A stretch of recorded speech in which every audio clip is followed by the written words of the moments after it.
Everyone, welcome city by super guide. मेरा नाम है आकाश शुक्ला। सीयूटी यूजी 2025 के लिए अगर आप कॉमर्स टीम के हैं, इसकी तैयारी कर रहे हैं, तो भाई क्या सब्जेक्ट कॉम्बिनेशन होना चाहिए, क्योंकि बहुत जल्दी फॉर्म फिलिंग स्टार्ट होने वाली है। तो अभी से आपको पता चल जाना चाहिए कि मेरे क्लास 12 के अंदर ये सब्जेक्ट टेस्ट है, तो मुझे ये सब्जेक्ट कॉम्बिनेशन फिल करना है, so that I will be eligible for maximum universities and maximum courses over there. चलिए स्टार्ट करते हैं अपने इस वीडियो को। एकदम डिटेल वीडियो है।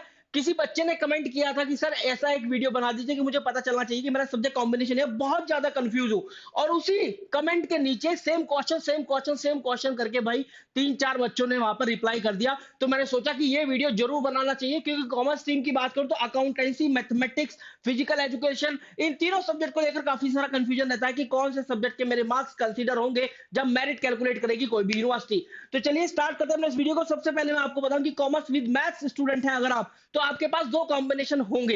एक तो accountancy, mathematics, economics, business studies, और एक हो सकता है कि फिजिकल एजुकेशन हो जो कि ऑप्शनल हो। इसके अलावा यह हो सकता है कि आपके पास अकाउंटेंसी ना हो, मैथ्स हो, इकोनॉमिक्स हो, बिजनेस स्टडीज हो, फिजिकल एजुकेशन हो। और ऐसा भी हो सकता है कि अगर आप कॉमर्स विदाउट मैथ्स है, तो फिर accountancy, economics, business studies, physical education, ये आपके पास सब्जेक्ट हो। तो आप किस तरीके से आपका सब्जेक्ट कॉम्बिनेशन होगा और किस तरीके से कोई भी यूनिवर्सिटी की जो मेरिट है वो कैलकुलेट होती है, तो चलिए मैं आपको बताता हूं। यहां पर एग्जांपल लेते हैं यूनिवर्सिटी ऑफ दिल्ली के बीकॉम ऑनर्स का। तो जैसे कि आपको पता है कि यूनिवर्सिटी ऑफ दिल्ली के बीकॉम ऑनर्स की अगर मैं बात करूं, तो वहां पर ये यूनिवर्सिटी ऑफ दिल्ली के बीकॉम ऑनर्स में दो चीजें हैं। एक तो अकाउंटेंसी और mathematics as a domain subject वहां पर रिक्वायर्ड है, कंपलसरी डोमेन सब्जेक्ट, इन दोनों में से कोई एक। तो इस तरीके का वहां पर सब्जेक्ट कॉम्बिनेशन है कि लैंग्वेज प्लस अकाउंटेंसी, या फिर मैथमेटिक्स या applied mathematics as a domain subject plus two other domain. अब दो अदर डोमेन कोई भी हो सकते हैं।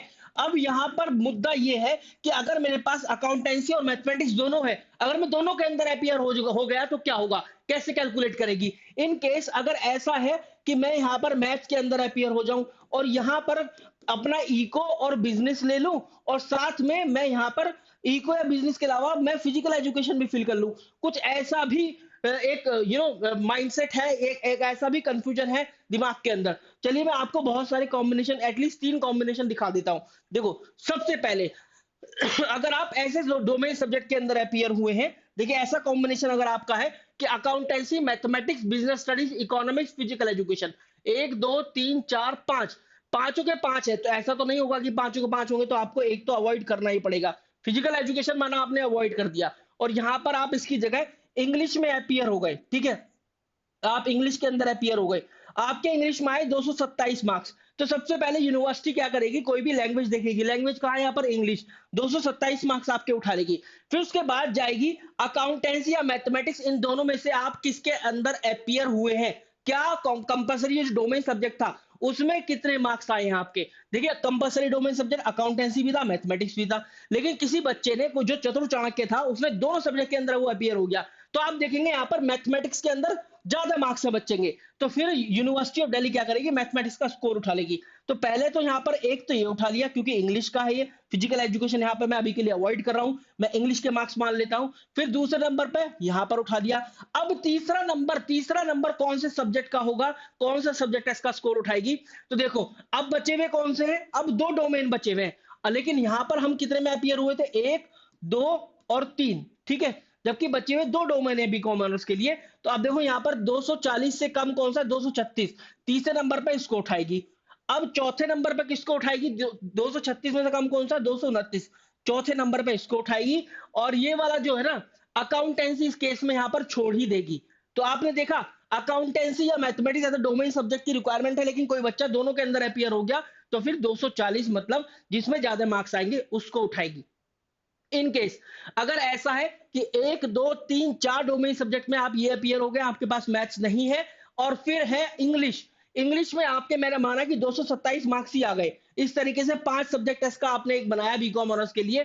तो फिर यहां पर देखो कैसे उठाएगी यूनिवर्सिटी, इंग्लिश में आ गए 227 मार्क्स, तो एक नंबर तो ये पहला तो ये उठाएगी। फिर जाएगी कंपलसरी डोमेन सब्जेक्ट में। इन केस अगर आप कंपलसरी डोमेन सब्जेक्ट में अपियर नहीं हुए, चाहे वो अकाउंटेंसी चाहे मैथमेटिक्स हो, फिर आगे का कोई सब्जेक्ट ही नहीं देखेगी यूनिवर्सिटी, उसकी एल्गोरिथम ऐसे ही काम करती है।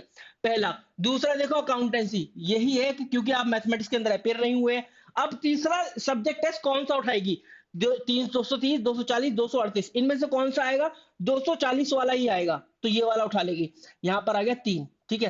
अब चौथा कौन सा रहेगा, जैसे फिजिकल एजुकेशन मैं मान लेता हूं, है ना, फिजिकल एजुकेशन मैंने मान लिया 230 238 में से, तो फिर चौथा ये उठाएगी। इनकेस फिजिकल एजुकेशन में आप अपियर नहीं हुए तो फिर ये वाला उठा लेगी। ठीक है, इस तरीके से चलती है यूनिवर्सिटी ऑफ दिल्ली की एल्गोरिथम। देख रहे हो, आप बिजनेस स्टडीज का स्कोर उठाया नहीं बच्चे का स्कोर उठा लिया फिजिकल एजुकेशन का। यहां पर मैं मान रहा हूं ये 4 सब्जेक्ट और इंग्लिश और एक बच्चे का है पांचवा। इंग्लिश में 227 मार्क्स आए हैं बच्चे के। ठीक है, 227 मार्क्स आए, तो पहला तो ये उठा लिया, दूसरा ये उठाया, तीसरा ये उठाया, बिजनेस स्टडीज का स्कोर ही उठाया, चौथा ये उठा लिया। ये वही एक एल्गोरिथम है जो कि एक पर्थ बच्चा था और उसका एडमिशन हुआ था यूनिवर्सिटी ऑफ दिल्ली के एसआरसीटी बीकॉम ऑनर्स में, फिजिकल एजुकेशन की वजह से, बिजनेस स्टडीज की वजह से नहीं। तो एक ऐसी भी आपको कॉम्बिनेशन बनाकर चलना है।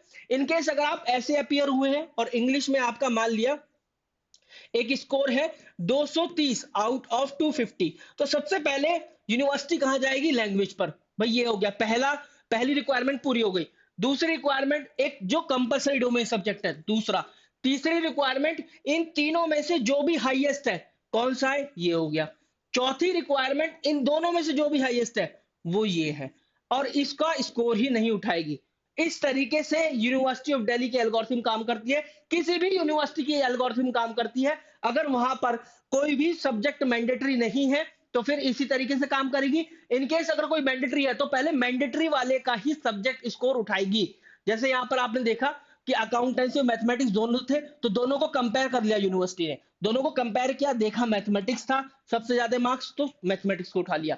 मतलब हमेशा कोई भी यूनिवर्सिटी कोशिश करती है कि आपके इस तरह का कॉम्बिनेशन लिया जाए आपके सब्जेक्ट टेस्ट का कि आपका स्कोर थोड़ा ज्यादा आए। बात थोड़ी टेक्निकल है, अगर समझ में आ गई है तो बता दो कमेंट सेक्शन के अंदर। और कौन से और स्ट्रीम का आप जानना चाहते हैं या कौन सा और सब्जेक्ट कॉम्बिनेशन का क्राइटेरिया जानना चाहते हैं कि किस तरीके से मेरिट कैलकुलेट होगी, मुझे जल्दी से कमेंट सेक्शन के अंदर बता दो। और हाँ, अगर आप सीयूटी यूजी एग्जाम की तैयारी करें तो आप लोग क्रैश कोर्स भी ज्वाइन कर सकते हैं। उसके लिए आपको इस नंबर पर कॉल करना है 6363286363। इस नंबर पर कॉल कीजिए for CUT crash course and CUT best study material in the industry. तो आप इस नंबर पर कॉल कर सकते हैं। एंड अगर आप अभी फैब मंथ के अंदर एनरोल करते हैं तो आपको एक मौका मिलेगा 1-on-1 सेशन का भी ऑन योर फॉर्म फिलिंग। ठीक है, ठीक है guys, thank you very much. And comment जरूर करना, सब्सक्राइब भी करना चैनल को। Thank you.